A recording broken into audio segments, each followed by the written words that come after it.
Ahora sí, después de su acuerdo mutuo, sí, me hace favor el doctor Oscar David Rojas Silva, profesor de tiempo completo en la FES Acatlán. Todavía no.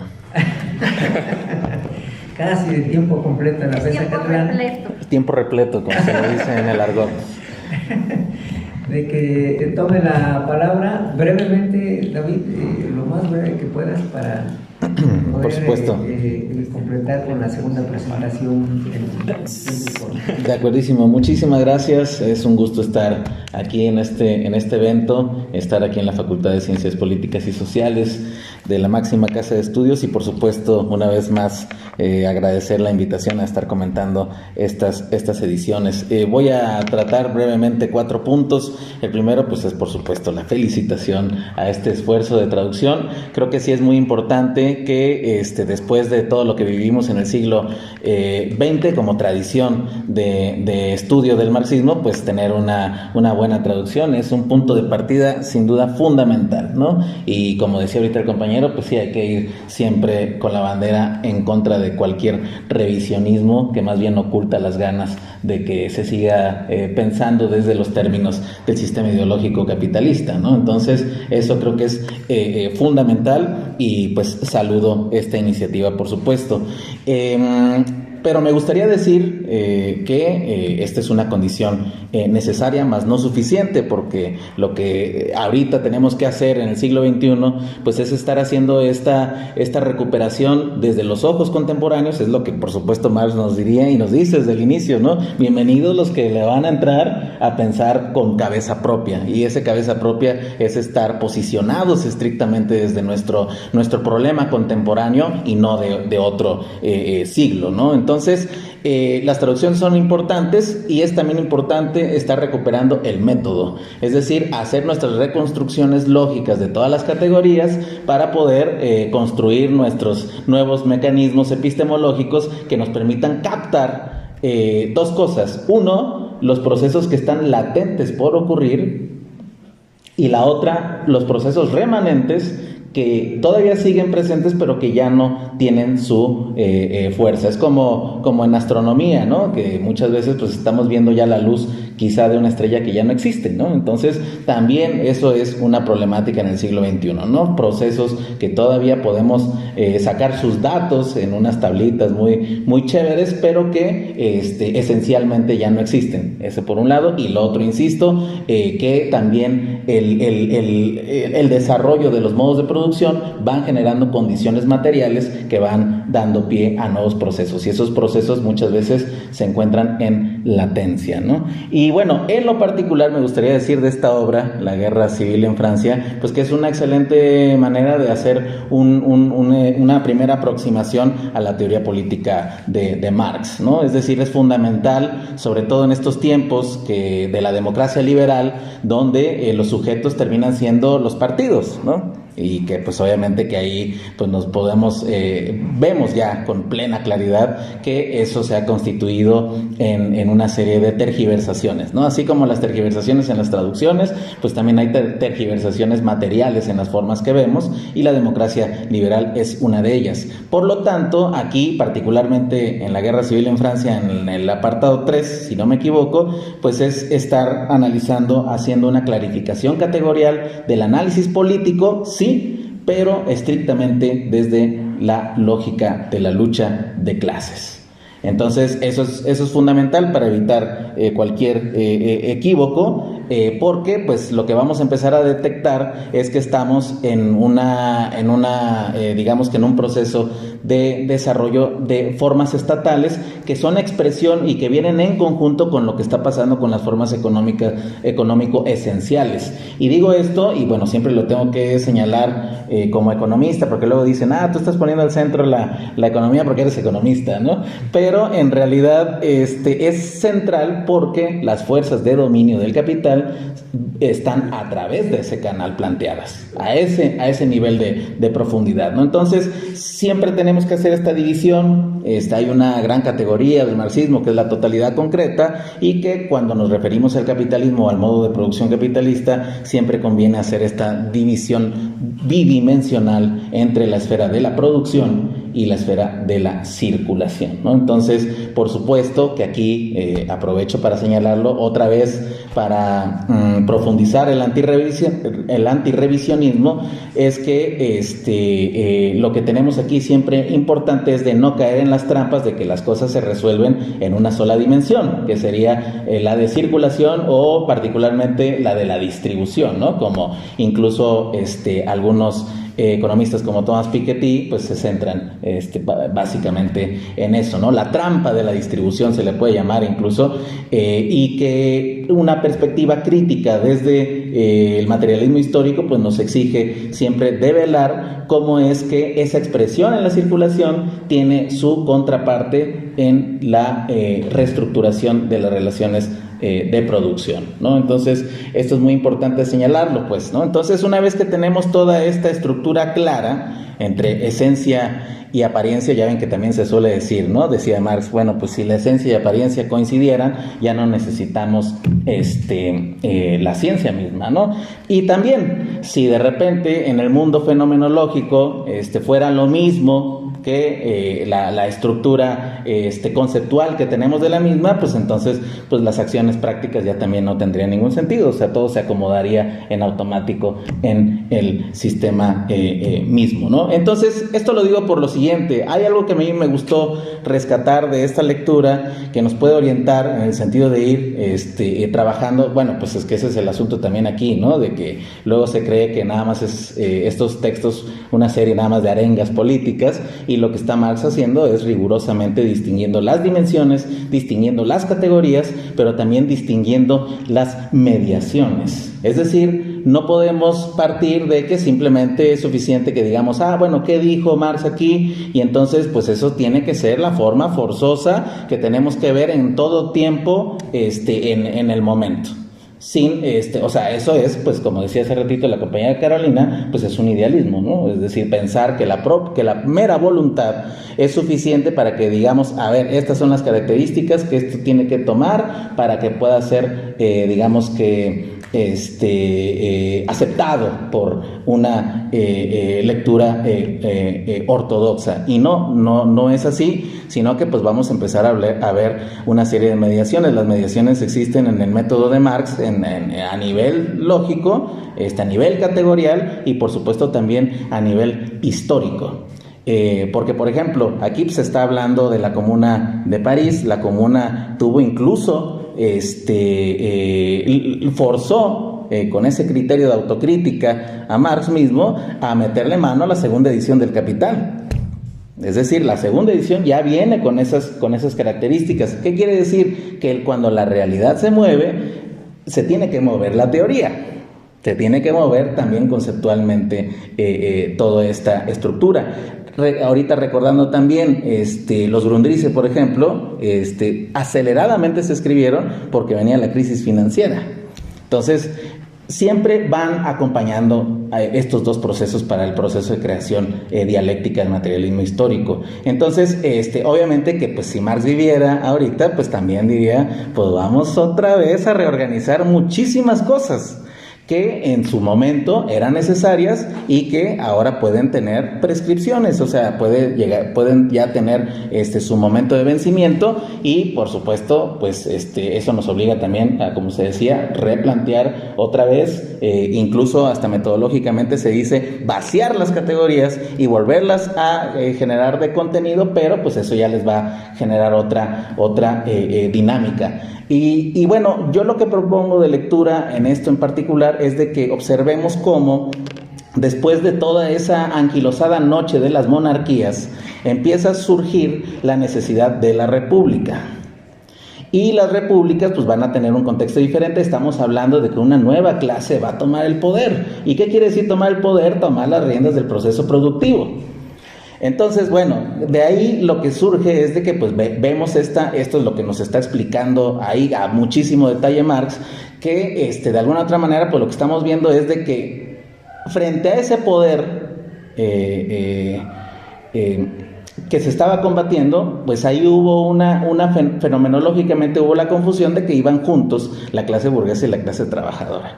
Y pues vimos rápidamente esta gran traición de que no es así, es decir, de que hay verdaderamente una contraposición de objetivos, ¿no? de clase, ¿no? Entonces ya vamos a empezar a distinguir dos direcciones: la conformación de la república burguesa, estrictamente para cuidar el proceso de acumulación capitalista, en los términos que lo conocemos, por supuesto, en el Capital, con todas sus leyes específicas y rigurosas, y el otro es la posibilidad de transitar hacia la república social, es decir, una connotación fuera de las relaciones de dominio capitalista. Pero entonces ahí es donde viene la pregunta, porque ahí es donde podemos hablar asalto al cielo, ¿no? Porque pues digamos que ahí en ese momento se abrió toda una posibilidad, se vieron un montón de elementos interesantísimos en todos los niveles de lo que dice Engels.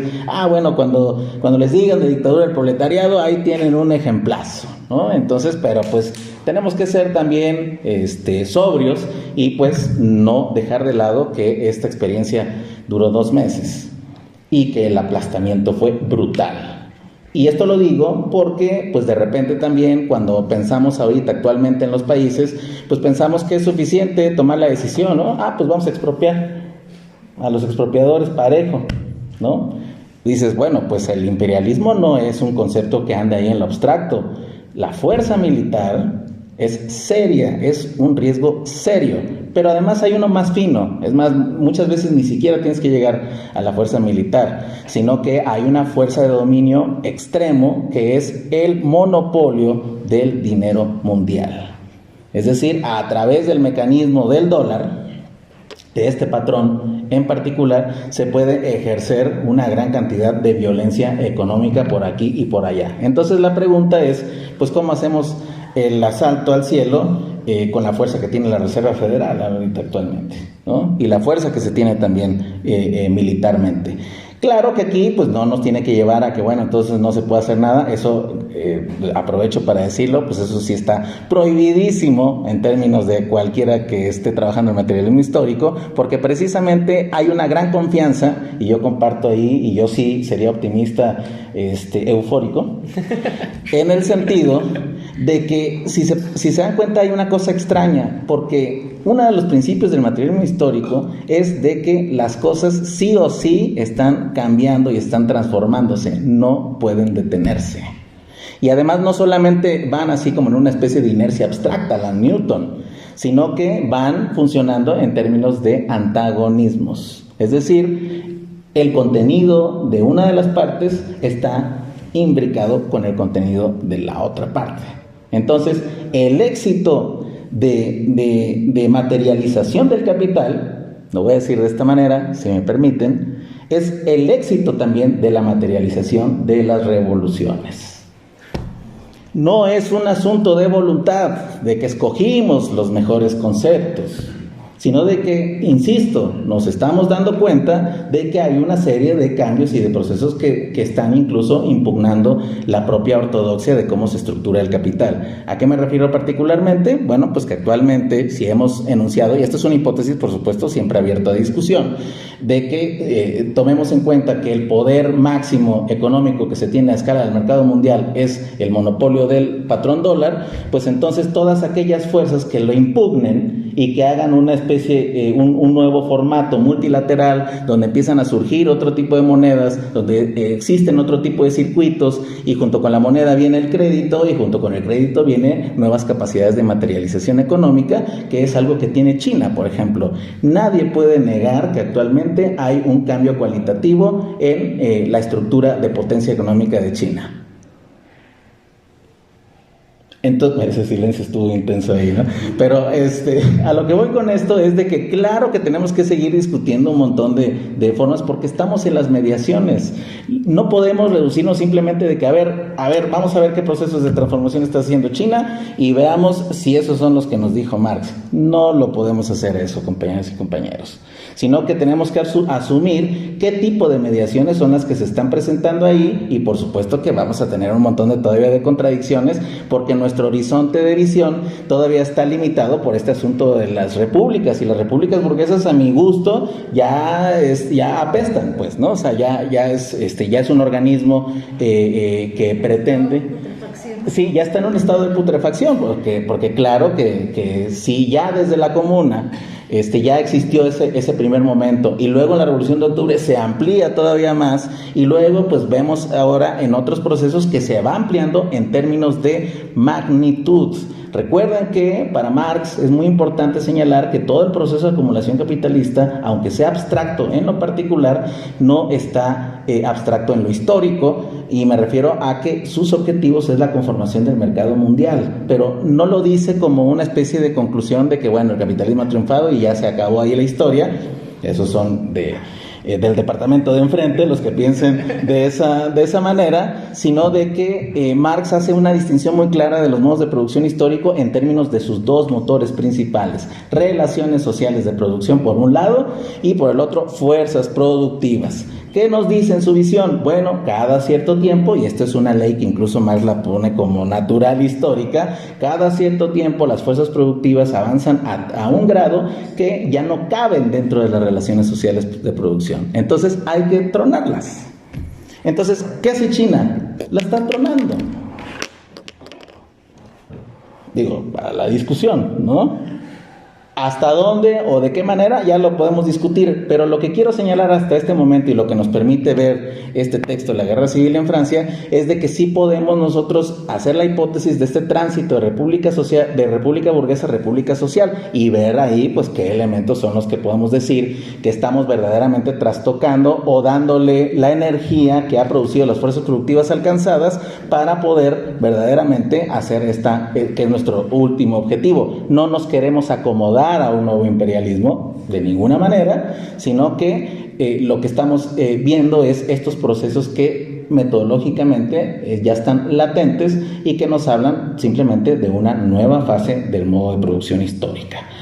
La pregunta, y con esta termino, la pregunta es: ¿hay un cambio cualitativo dentro de las fases intermodos de producción? O sea, es decir, nos avecinamos en el siglo XXI a una nueva fase dentro del modo de producción capitalista, o también coincide con un límite histórico donde podemos transitar hacia una nueva, ya no modo de producción, sino una nueva formación económico-social histórica con otros términos.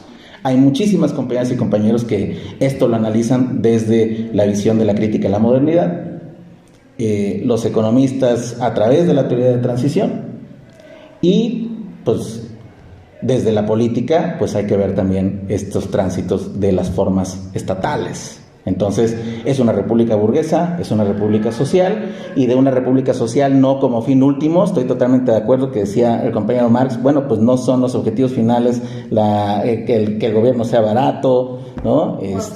O austero. Exacto, pero no quiere decir que no sea una mediación. Eso no lo quiere decir. O sea, si bien no es el objetivo último, pero no quiere decir que no esté dentro de este entendimiento de que pues todos sabemos que dentro de esta tradición lo que se necesita pues es eventualmente la desaparición del Estado, como lo vemos, porque nos dice Lenin, su aparición viene solamente a través de la existencia de relación de dominio de una clase por otra.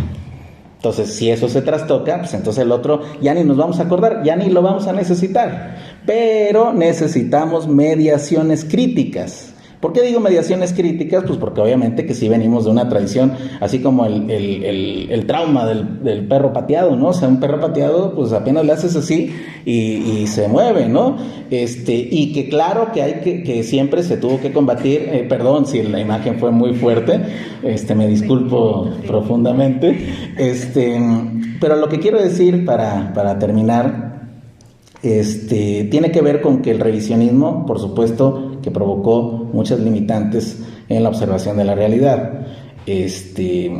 Insisto en el valor profundo que a la distancia de todo ese proceso, el que tengamos estas traducciones directas y que además esto nos invita, ¿no?, a cuenta a entrarle de forma renovada a la obra de Marx, no solamente el clásico económico, sino también toda esta reflexión política, pues nos tiene que hacer sentir pues que la energía no desaparece, ¿no?, sino que ahora vamos de nueva cuenta para ir formulando estas nuevas posibilidades de transformación, ¿no? O sea, el asalto al cielo va a empezar también en el asalto a la imposición que se ha tenido epistemológica, y abrirlo totalmente, aprovechar estas nuevas traducciones, pero insisto, volver a revisar a detalle los niveles de abstracción metodológicos para poder ir encontrando nuestras categorías que nos permitan que los procesos que todavía están ahí como luz de un sol que ya no existe no nos ceguen para ver los nuevos procesos que se están gestando en el siglo XXI en el planeta Tierra. Muchas gracias.